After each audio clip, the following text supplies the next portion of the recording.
Namane committee is not the thing to work upon what a large credible set of Nigerians sat down to construct. And the recommendations they made in that one should be considered along with the others that have been done before, so that we can return to where we started before the army intervened negatively, because it is the corrosive nature of the military influence that has held Nigeria down. I say that with all sense of responsibility. When you say so that the army does not interfere or intervene, are you saying that there might be another military takeover of power? No, the one they did. And since they did so in 1966, and they foisted 3-year military civil war that they said they fought, they've taken over Nigeria. So Nigeria has never been better for it. In the process, some of them, the politicians among them, they institutionalized corruption and perversion of everything. So if you are going to go do the right thing now, I expect this new government to say, come up with all the recommendations of the Obasanjo's conference, of Babangida's conference, of Abacha's conference, of Jonathan's conference. Let's put them together. Let's get to Nigeria. Let Nigerian ethnic nationalities, let them send their representatives and consider and come up with something, so that we can then go back to the basics. Until we do that, we will never take up, because we are a disappointment to the black race. In what way? We are the biggest black nation of the world. We're expected to provide leadership. You find out now that the black man had not contributed anything significantly to the advancement of humanity. And it's because Nigeria is failing. We are a giant with a feet of clay. So what we're saying is that to right the wrong, it is not that the others have 3 heads than better ones than Nigerians. Look at what is happening in America. Most sensitive areas, you find Nigerians occupying one thing or the other there. So why are we like this here? It's because the structure, the system is terribly deficient, and it cannot carry us forward. And as long as, look, we are still spending the budget of this year. How much are they spending for the current? Is the percentage of the current is still almost about it's over 2 trillion. Can you imagine that kind of a thing? So it's because they have to service so many idle arms. That National Assembly, there's no need for us to have 2. 1 will be enough. And I dare say, I'm recommending seriously that they have no business of making it a full-time employment. It should be on part-time basis, that you get sitting allowance. Okay, Ken, do you quite align with Mr. Fadokun's line of thought? 2 years down the line of Buhari's administration, don't you see this government changing things as it's been done in the past? Well, apart from the issue of restructuring, we clearly talked about here. He talked about the budget. For example, you have 2.36 trillion. That is the deficit we have now in this budget, and that represents about 2.18% of our GDP.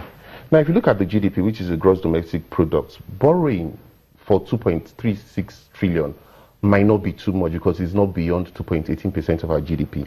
But the funny thing is that if I look at the Ministry of Works, I take it as an example. Fashola said he was owing 2 trillion. Now he's still owing over 600 billion to contractors.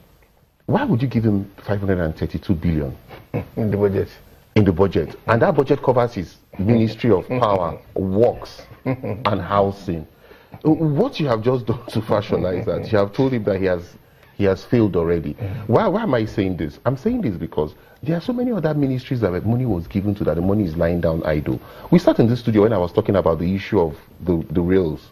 I wasn't just criticizing Rotimi Amechi, the Minister of Transport, but he took 72 billion, at least he said 72 billion was paid into his ministry, which was counterpart funding for the $1.4 billion he needs for the Lagos end to Ibadan before you talk of Kano.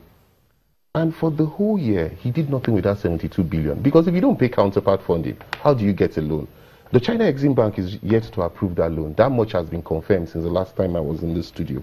What bothers me is that we are just hearing figures, and we are not putting these figures to reality. If we must complete the Ibadan Lagos end, if we must complete the Shagamu Lagos end, these are key roads. The Lokoja, Okene to Edo, up to Gwagwalada, Dua Carriageway. You must put money into the Ministry of Works. You must pay the contractors. So what am I saying? What I'm saying is that 2 years on, it is only in terms of security I can actually give a pass mark to this government. It has been very difficult in terms of the economy because they have not had they have refused to face realities. Now, we talked about the 41 items that were banned. Those 41 items are still dilly-dallying whether they should bring these 41 items back to sourcing forex. But some of these items are still finding their way into getting forex. What has CBN done? CBN has done forward purchasing. They reduced it from 180 days to 60 days, which is quite commendable. They paid all the forward orders. They've said BTA now you can get 360 naira to $1. You can get PTA 360. You can pay your medical. You can pay your tuition. But how many countries of the world do you have 3-4 different exchange rates for its currency? Now the dollar is falling to 400, hovering between 390, 400 naira to $1. But the budget is predicated on $44, which is what the assembly has taken it to, $44.50 Wow. for our Bonny Light, which is the same thing as Brent crude. And the interesting thing, Emana, is that it amazes me because when you go to what the CBN is doing in terms of interest rate has remained at 14%. The credit reserve ratio, CRR, is still 22.5%, and liquidity is 30%. So who are we deceiving here? How can you now, okay, now they have an MPRO meeting, so maybe we can wait for that MPRO meeting. But how can you take those statistics and marry it? I'm not a student of economics, but basically we all know that these things do not work because, of course, demand is outsourcing supply. And that's why we are running a system in terms of budgeting that we are going to be running a deficit at every budget year. The budget closed on the 5th of May, the last budget, because they gave it 1 year lifeline. This one was passed on the 11th of May. It's not been assented to by the acting president.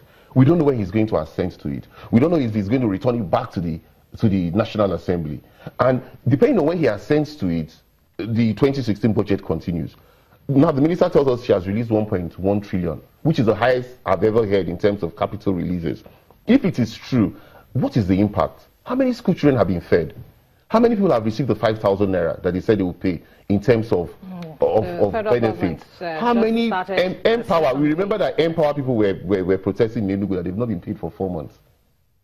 I mean, I'm just looking at facts. I'm not trying to just criticize for criticizing sake. This government the Buhari government came into power with so many campaign promises. Part of what the president said when he was campaigning or when he got into power was that he would downsize government. He'd cut back government. So what's happening here? We seem to be at the same benchmark when it comes to budgeting. Even with how has the president fared with downsizing and also with fulfilling his campaign promises? Let me tell you quite frankly, the only thing that interested me and which made me to work seriously to mobilize a large diversified group of people to vote for General Buhari was what we thought we knew of him as a man really who has promised to fight corruption. That's the only thing that, and that's the only one thing that is going on for him. That's the main reason why the international community funders are trying to assist him.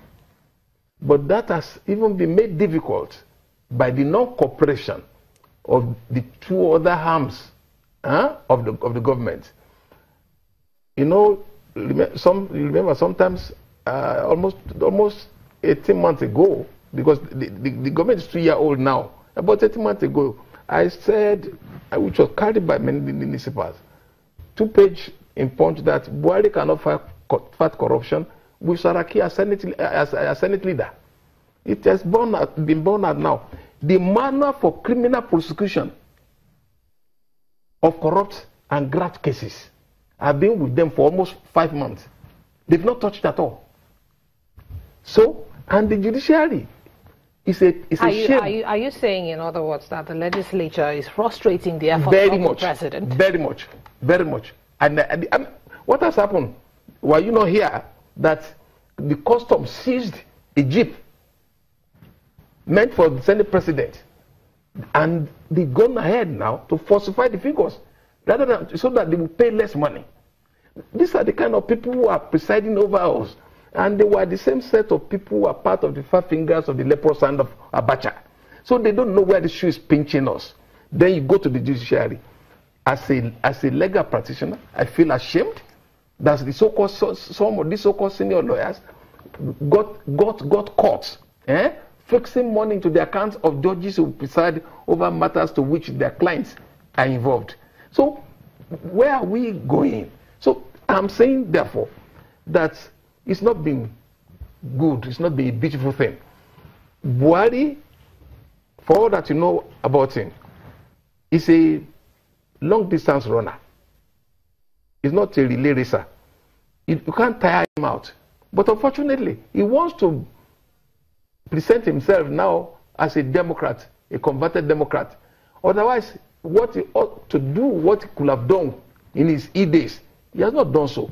That's why somebody is facing criminal prosecution and is still presiding over the Nigerian Senate. It is a shame to our country.